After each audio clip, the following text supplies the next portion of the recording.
Here on the ground, change happens fast. Problems feel frequent and urgent. It's loud and anxiety runs high.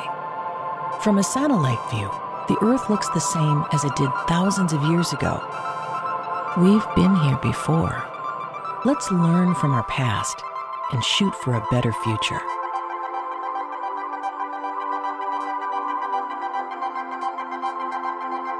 Hello, and welcome to another episode of A Satellite View. I'm Todd Mikkelson, your host, speaking at you from Sunday, January 21st, 2024. Third show, I believe, of the new year. Looking very forward to this new year. Ron DeSantis isn't. News just last night, he canceled appearances on CNN and NBC. He was going to be on Meet the Press, and he canceled 2 days before the New Hampshire primary. And I think partially he tried to take a bit of a victory lap after Iowa, but he was on Fox News, and it was pointed out that, he was talking about, we did it right. We went to every county. We had tons of town halls and blah, blah, blah, blah, blah. But then the host of the Fox News show said, yeah, but you were unable to win a single county, 99 counties in Iowa. And he lost every single one of them. Although he barely came in second, it was still a very, very distant second. And right now he's polling at something like 6 or 7% in New Hampshire. He was trying to skip ahead and go to South Carolina, but he's doing really poorly there as well. He's out of money, not having a good year, Ron DeSantis. Nor is Nikki Haley. For some reason, she just cannot stop making stupid mistakes, answering questions stupidly. We talked already about her civil war being started because of the role of government, she said. Okay, whatever. And then now she's saying that the United States was never, ever a racist country. And I think pretty much everybody would disagree with that. She has repeated it. But the big problem the Republicans are having now is that their Führer, their main guy, is completely losing it, getting worse and worse every day. Why is he taking these cognitive tests? Joe Biden's not talking about taking a cognitive test. I don't know if he's ever taken one. I don't know if there's been a doctor or anybody who saw a need for Joe Biden to take a cognitive test.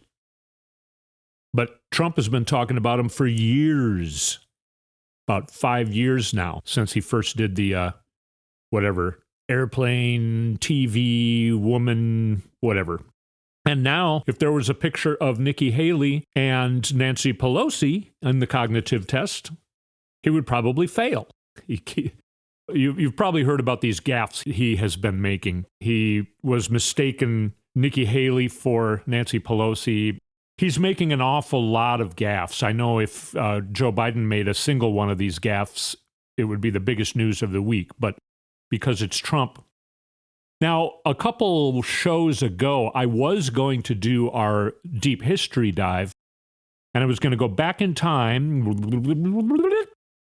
to early November 1923, when Adolf Hitler tried his first coup d'etat. Pretty similar to January 6th was the correlation I was going to make. It was called the Beer Hall Putsch. Putsch, P-U-T-S-C-H, is a German kind of word for coup d'etat. Back then, and still now, but even more so back then, every little town in Germany had kind of a big beer hall. And Adolf Hitler got approximately 2,000 of his Nazi followers to basically try and take over the hall. But word got out, law enforcement was there. It got broken up. There was quite a skirmish. 16 Nazis got killed, 4 police officers and 1 bystander. Hitler was eventually arrested and tried for treason, and he was found guilty. And during the court hearings, he was using it to talk about his platform. He was going outside of the rules of the court, talking about what he believes. Who does that sound like? So not only was the beer hall putsch very much like January 6th, when he was in court for the hearings for it, he was kind of acting like Donald Trump is now.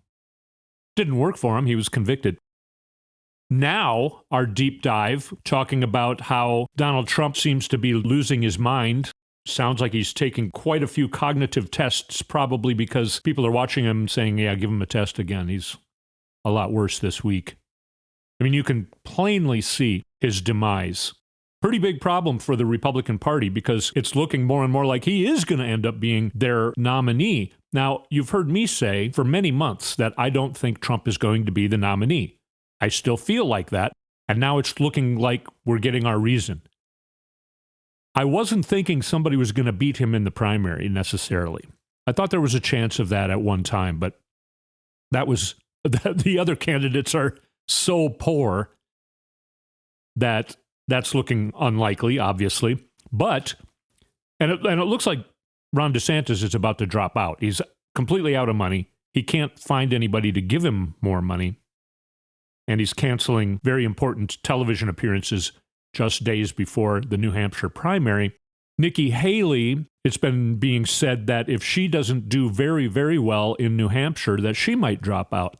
Talking about coming in second, but within maybe 5 percentage points of Trump instead of, 25, or winning in New Hampshire, which is possible.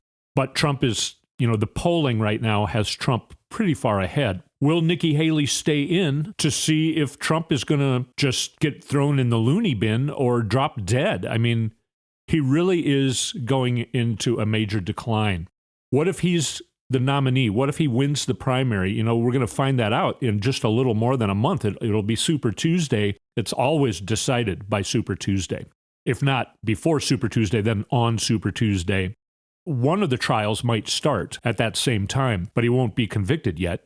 With the Republican primary voters, it doesn't seem to matter. Of course, it does matter. Now, keep in mind, I hope Donald Trump becomes the nominee because he's the easiest to beat. Nikki Haley would be more difficult to beat, although that's looking less and less true the more she talks into a microphone. Like Chris Christie said, she's going to get smoked. She's not up to this. That's right. She's not up to this. I think she was thinking about 2028 the whole time. But now there's got to be people on her staff saying, Trump just might not, he might just run out of gas at some point this summer or even this spring. I mean, he's really going down hard. And, the stress will kill you. And he's getting more and more stressed out. Now, with his cognitive issues, because I was looking more into Hitler, I didn't really know about this. An encounter with a Jewish prostitute in Vienna in 1908 may have given Hitler neurosyphilis and provided the deadly logic and blueprint for the Holocaust. He talked in Mein Kampf about syphilis being the Jew disease. Hitler put syphilis high on his political agenda, devoting 13 pages to the disease in Mein Kampf. The job of combating syphilis, the Jewish disease, should be the task of the entire German nation. The health of the nation will be regained only by eliminating the Jews. He wrote that in Mein Kampf, which he wrote when he was in jail in 1924. Why did Germany still prop him up so much? It's, a scary thought. He tried to do a coup. He got punished for it. He said he wants to get rid of all of the Jews, and he still had enough support to gain power in Germany. Now, he was a lot younger than Trump, but the syphilis also made with Hitler Parkinson's disease, or at least a lot of symptoms. And when you see pictures of him, he's always got his left hand on his belt buckle or using a cane with his left hand or like holding his hat or something. He never uses his left hand getting into the 1940s when he's doing speeches and stuff. And then for the last couple years of his life, he all but disappeared from public life. He was behind the scenes running the war. And people were really worried about him because he was losing his mind. Some people who hadn't seen him for a long time, like a year or something, and then saw him again in 1944, 45, were astonished at the decline that he was going through. He was 56, 55 years old. He was all hunched over. They said he looked like an old man. He would kind of look through you like he didn't realize you were there. A lot of his decisions, his very rash decisions that ended up losing him the war, going on too many fronts. A lot of people think that it was because he was losing his mind that he decided to invade Russia when he did. And that was pretty crazy because they were fighting down in Africa and Italy and France and Belgium and Norway and all these other places. And then he decides to, and Poland, he already took over. Then he decides to invade Russia, and it was pretty crazy. And it just didn't have enough power to handle all that. Russia had the biggest military in the world at that time. I believe that's true. I'm pretty sure. I don't know. If you look it up and I'm wrong, I apologize, but I'm pretty sure that's true. Anyway, he was losing his mind. Cognitive problems. When he walked, he would drag one of his legs. You remember when Trump used to do that? I think they've just been finding more and more different things to hop Trump up with to prevent him. You can tell when he sounds more coherent, he sounds super hyper and he's always doing his thing. Very much like if you were on Adderall. And then, of course, the red splotches on the hand actually is a symptom of syphilis. By the time you were having lesions on your hands, it would be in the 3rd or 4th stage of syphilis, and that's when you start having cognitive problems. That's when it starts affecting your brain. I'm not going to say that Trump has syphilis. There are people speculating that it's proof that he has syphilis. I'm not saying it's proof that he has syphilis. Other people point out, well, syphilis is treatable, and Trump would have access to the best. I mean, that's what's keeping him alive for the last 5 years, going through his cognitive decline. You know, they've been finding some sort of drug mixture to keep him alive, and whatever they did to keep him alive, because he came really close to dying of COVID. Everybody forgets about that, too. He may have access to the best medical treatment, but would he even accept that he has syphilis? Would he even admit it? Would he even tell anybody else? Or other people have got to know, right? But he's the kind of guy that it sounds like he's just got a bunch of yes men and women around him. So if they said, hey, I want to give you this treatment for syphilis, and if he just said, no, I don't have syphilis, he would just turn it down. There's a huge chance that he would do that. Because, Hitler probably had access to the best medical, and syphilis became treatable. There was a breakthrough in 1910 when he had only had it for 2 years, and he didn't die until 1945. He was 56 years old. He ended up killing himself, but that was part of his lost mind, was what he got super paranoid and angry all the time. Who does that sound like? I'm not proclaiming that I think Trump has syphilis, but he's sure showing a lot of similarities to another person who had syphilis. So many similarities to this guy. But we're not supposed to say it, right? We're not supposed to say Trump is like Hitler and the Republicans are like the Nazis. So I won't say it. There are, a lot of, as per usual, you hear me at this point say, there are so many things. I do want to report about money in the campaigns and how that is further proof that the polls are BS.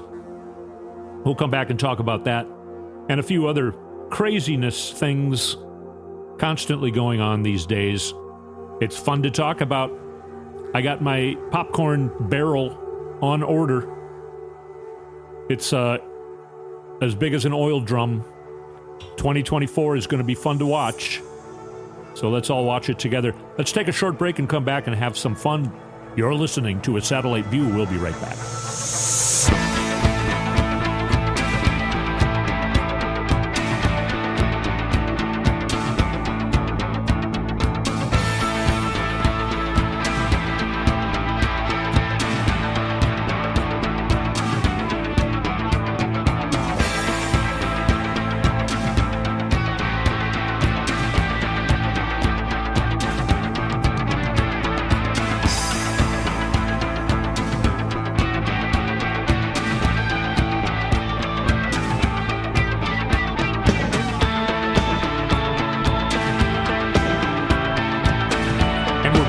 Satellite View. One thing in the news is that Marjorie Taylor Greene is talking about ousting the new Speaker of the House, MAGA Mike Johnson, because he made a deal or went along with a deal to make sure that the government does not get shut down. Exactly what Kevin McCarthy did that resulted in him getting thrown out of the speakership. But I promised you we were going to talk about money. Now, some new numbers came out talking about the third quarter of 2023. You may or may not have heard about all of this, but there are details that I bet you haven't heard that I had to look into before I knew about it. So what you may have heard is that the Biden-Harris campaign has pulled in $97 million in 3 months. That has never happened before. At the same time, in 2020, Trump had raised $46 million in that same 3-month period of 2019. And that's half, less than half. And that was considered a lot. If Biden and Harris are so unpopular, how is it they were able to raise $97 million in only 3 months? And they have $117 million on hand. You would say, well, a few rich guys are wanting to support Biden because of blah, blah, blah, blah, whatever reasons. Well, actually, 1/3 of the donations in those 3 months are brand new contributors. People who did not give any money to the Biden-Harris campaign in 2020. And 97% of the $97 million is small donations less than $200. So almost all of it is raised by actual people giving less than $200. Does that sound like he's unpopular? No. No. The Trump campaign and the RNC have not released their numbers. Why is that? The RNC had 9 million on October 31st, less than half of what they had in 2019 on October 31st. The Colorado State GOP may get booted from their headquarters because they can't afford to pay their rent. Minnesota, the Minnesota GOP has quite a bit less money in their coffers than they do debt. So they can't pay their debt off. They can't afford to pay their debt. That's happening in quite a few states, whereas the Minnesota Democrats have record numbers of money, as does the DNC, Democratic National Committee. So you can't tell me that Biden-Harris are, dead in the water, that they cannot win. Why do people keep saying they cannot win? They're going to win. If Trump is the nominee, Joe Biden and Kamala Harris will beat him, I predict, by 10 million votes. He won by 7 million in 2020. Hillary Clinton won by 3 million. Trump has never won an election. He only won the Electoral College one time.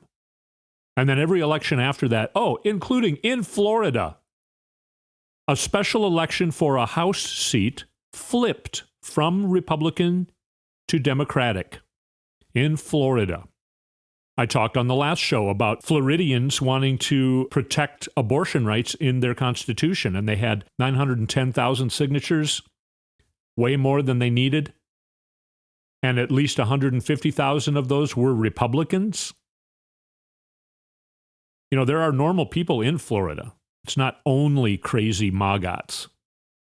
Whether Trump is the nominee or not, the Republicans cannot win elections and have, in fact, lost every election, special election, and regular election since Trump lost in 2016. The fact that they overthrew Roe v. Wade and the fact that Trump keeps repeating that makes it even worse for them.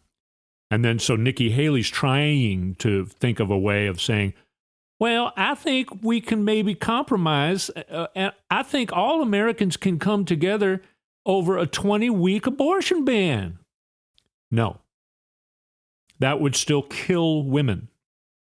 The woman from Texas that we heard about 6 weeks or so ago, she would still have died if we have your compromise of all Americans come together on a 20-week abortion ban.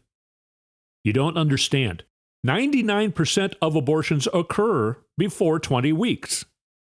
It's that 1%, like this woman from Texas, that have an abortion after 20 weeks, and it's always because either she and or the baby are going to die.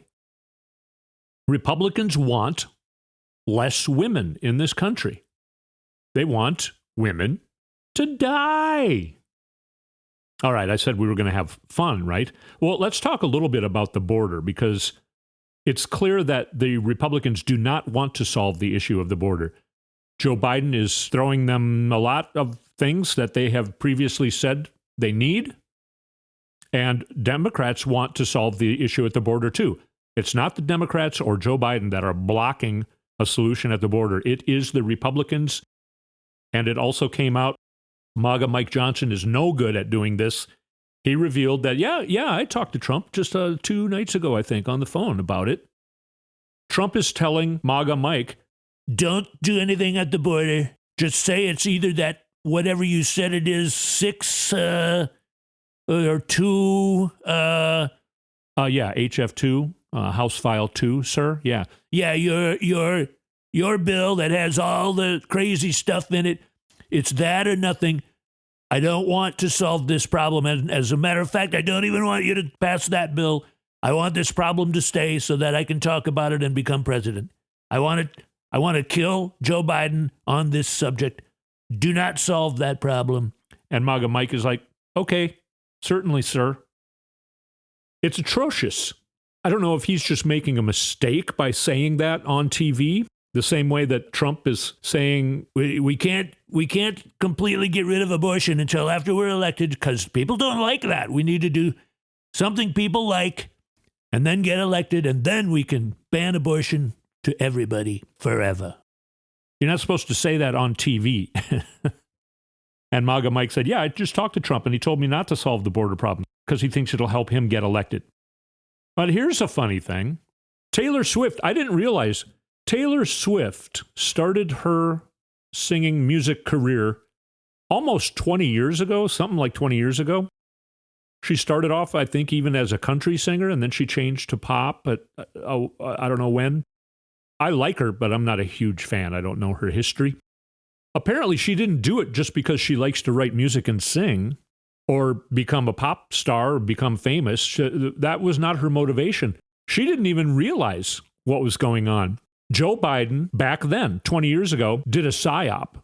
I don't know, they put something in one of her drinks or something to make her do psyops in the year 2023 and 4 to sign up young people, especially young women, to vote. Because she's so popular now. So the plan was, and it wasn't her plan, it was Joe Biden's plan, you see. Joe Biden's plan was to find some young girl, get her to be a really good at writing music and singing music, really know how to handle a pop career so that she gets super popular, so that by the time I'm president 20 years from now and I'm running for re-election, we can use this girl to get young people to sign up to vote for me. If this girl's musical career isn't successful, I won't be successful. So I had no idea. It was a long, drawn-out psyop. Now, of course, Joe Biden, he's the one with the cognitive decline, right? He's the mastermind who thought of this? Which one is it? It's unbelievable how much these Republicans are talking about Taylor Swift. Oh, my God. Now, here's another thing that I don't think people realize. I'm switching gears here. Trump is going to have to pay more than he has to a few different places. He's going to be convicted. We're going to find out the numbers, I guess, this coming week about the New York fraud case. Right now, Letitia James is asking for $370 million, and there are many knowledgeable people who think it'll exceed that. The same thing is being speculated for the E. Jean Carroll case. The number that was put out by the expert who testified was $12 million in order to rehabilitate her reputation. So You start there, but then you need punitive damages, the punishment. That's where it can get out of control. That's where it got out of control with Rudy Giuliani, where at first people were saying, he could be sued for, $15 million. Then after a few weeks, they were saying, I think it's going to be more like $50 million. And then it ended up being $148 million. That could happen to Trump as well. And of course, now they just released some of or I think all of, but I've only seen some of the deposition that Trump took in the Letitia James New York fraud case, where he says, we have a very good we have a lot of cash. Trump will argue, that's going to make me go bankrupt. And the judge will say, well, I don't know, there's videotape of you just a few months ago bragging about how much cash you have. So I don't think so. You can't both brag about how rich you are and then say that any little bit is going to make you go broke.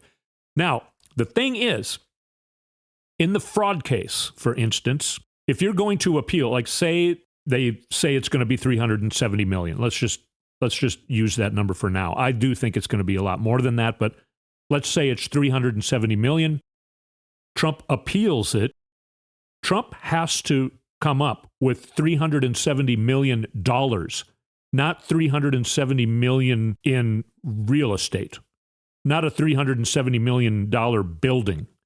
He has to come up with $370 million to put in a bond in order to appeal the case.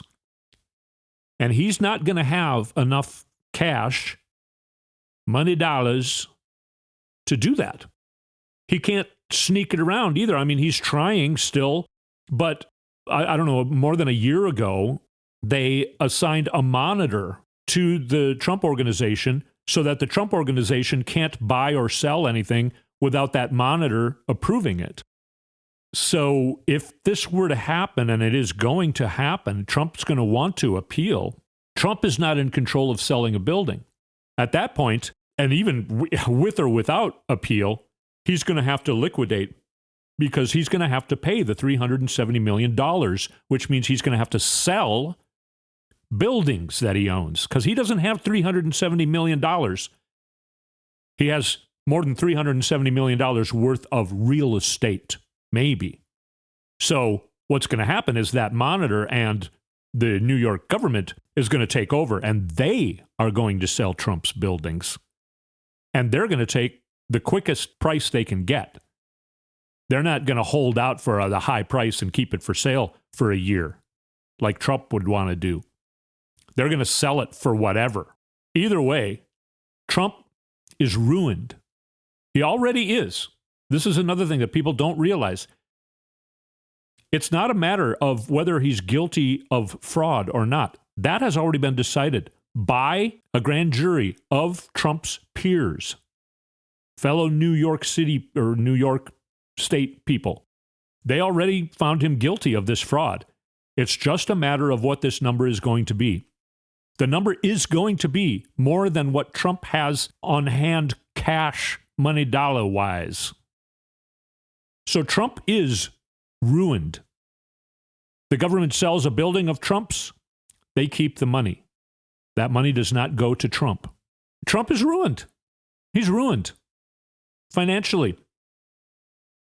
He's going to have to sell Mar-a-Lago. Seriously, he's going to have to sell Mar-a-Lago.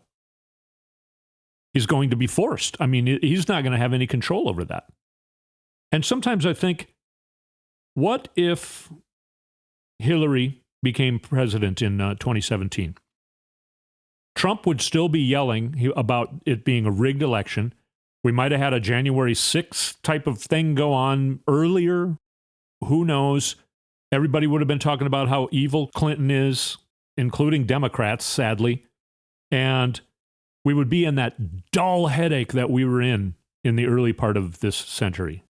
The dull headache that began especially after 9/11, where everything just got out of control. Racism started to come back. And then we get our first black president, and that makes the racism go even higher. The needle was pegged after that. And the dull headache of the Republicans lying about things like Benghazi and all this, trying to have Benghazi hearings, trying to convict Hillary Clinton of the emails and all of that dull headache crap where Republicans had not yet caught the car. You know, the dog that caught the car.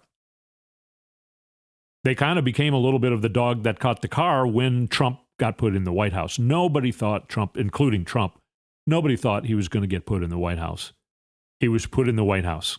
Then he gets 3 judges put in, and they really go ahead and then finally, you know, take the final steps in completely catching the car and overturning Roe v. Wade. And now the Republicans have used up all of their hand. They have become the dog that caught the car. They don't know what to do. They don't want to solve any problems. They don't want Congress to be successful. They don't want to solve the border issue.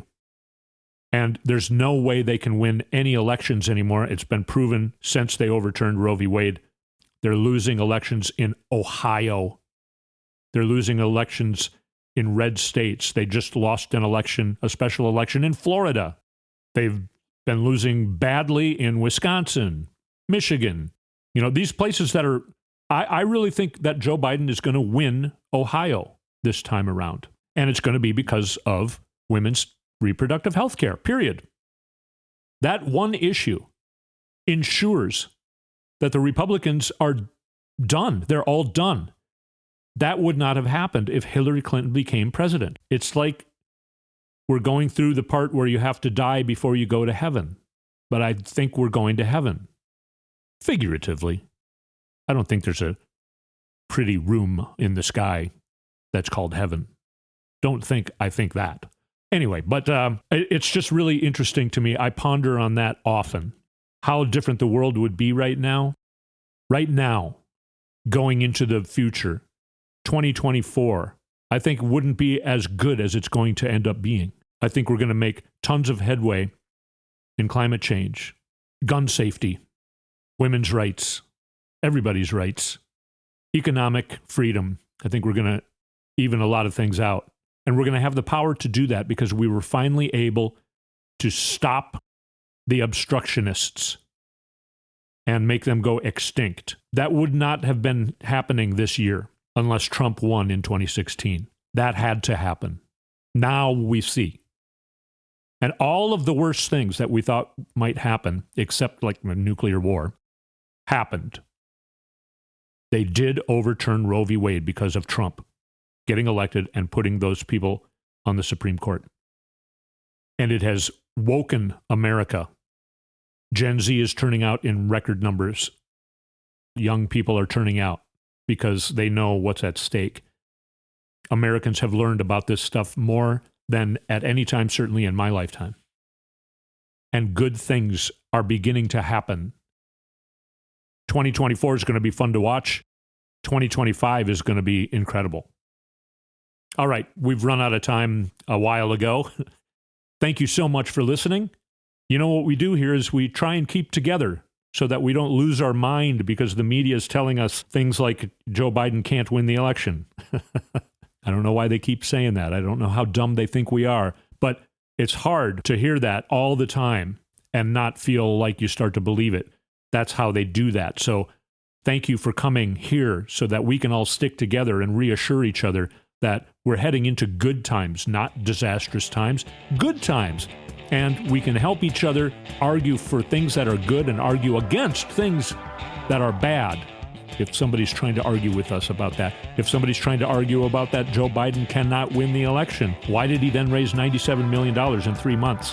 97% of which small donations by many, many, many people. Do the math.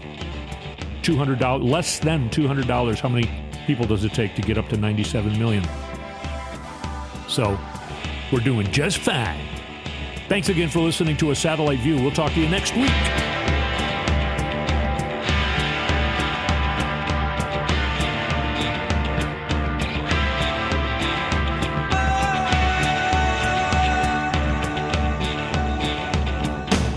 You've been listening to A Satellite View with Todd Mikkelson. Go to toddmikkelson.com for links and more information.